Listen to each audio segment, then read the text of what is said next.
کتنے وہ کمینے ہیں جنہوں نے لفظ خطا سے پھر خطا کار بنایا. میں کہتا ہوں، میں زندہ خود کہہ رہا ہوں، جب وہ فدق مانگ رہی تھی خطا کار نہیں تھی، نہیں تھی، نہیں تھی. خطا پر تھی کا قول تم نے خطا کار کیوں بنایا؟ اتنی کسی کو اپنی ماں کو گالی دینے میں لذت نہیں آتی. کچھ ایسے نام نہاد سید ہیں جنہوں نے ایف آئی آر میں بھی بعد میں بھی لکھا کہ اس نے تو خطا کار کہہ دیا. تو میں کہتا ہوں، جب مانگ رہی تھی خطا کار، سارے بولو خطا کار، خطا کار، خطا کار.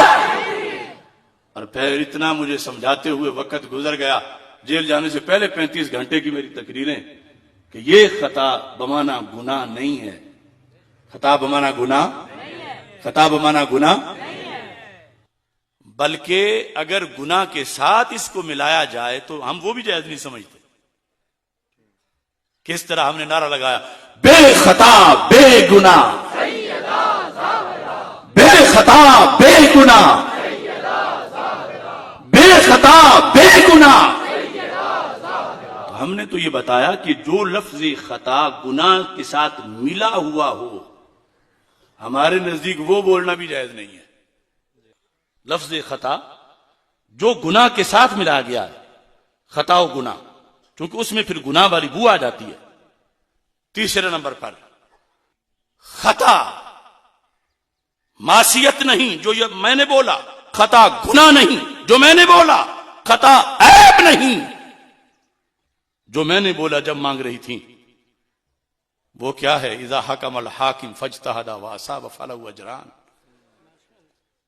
کہ اجتہاد میں درستگی ہو تو 2 نیکیاں، خطا ہو تو پھر بھی 1 نیکی، گناہ نہیں.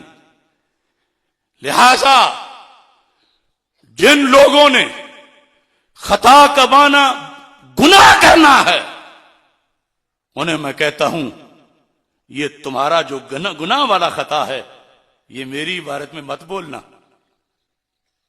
میں کہہ رہا ہوں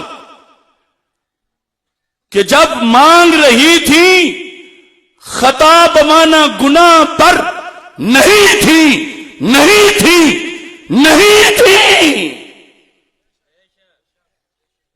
مانگ رہی تھی تو وہ خطا جو وہ مانا اجتہادی ہے. لہذا جس نے لفظ خطا بولنا ہے اور مانا اپنی مرضی سے کرنا ہے، گناہ، عیب، معصیت، وہ پھر میرے لفظوں میں سے لفظ خطا مت حاصل کرے، وہ اپنی کوئی خطا تلاش کرے. میرے عبارت میں وہ لفظ ہے جو نبیوں کی بھی شان ہے، اور اس کا معنی گناہ، اور اس کے لحاظ سے جو انہوں نے لیا ہوا ہے خطا پر نہیں تھی. جو خطا کا معنی گناہ لیتا خطا پر نہیں تھی، جو خطا کا معنی معصیت لیتا ہے تو پھر خطا پر نہیں تھی. میں بول رہا ہوں، میں بتا رہا ہوں تو کیا معنی ہے کہ خطا اجتہادی جو ساتھ ہی کہ جب بھی رسول پاک صلی اللہ علیہ وسلم کی حدیث سنی تو سر تسلیم خم کر لیا. اصل میں گھڑا تھا روافظ نے، وہ چپ کر کے موج سے سو رہے ہیں، اور یہ چلتے چلتے اب آگے اس کو سبق کو یاد کر کے بیٹھے ہیں، اور لقب جو دیتے آتے ہیں. یہ ہے کتاب عصمت الانبیاء، زین العابدین عبد علی طاہر. یہ پوری کتاب جو ہے اس میں اہل سنت کا انہوں نے ایک نام رکھا ہے، عربی میں ہے، ایرانیوں کی. یہ کیا کہتے ہیں اہل سنت کو؟ انبیاء کا گستاخ کہتے ہیں معاذ اللہ. اور سارے حوالے دیے ہیں کہ بخاری گستاخ، مسلم گستاخ، امام سیوطی، امام بیضاوی، امام رازی.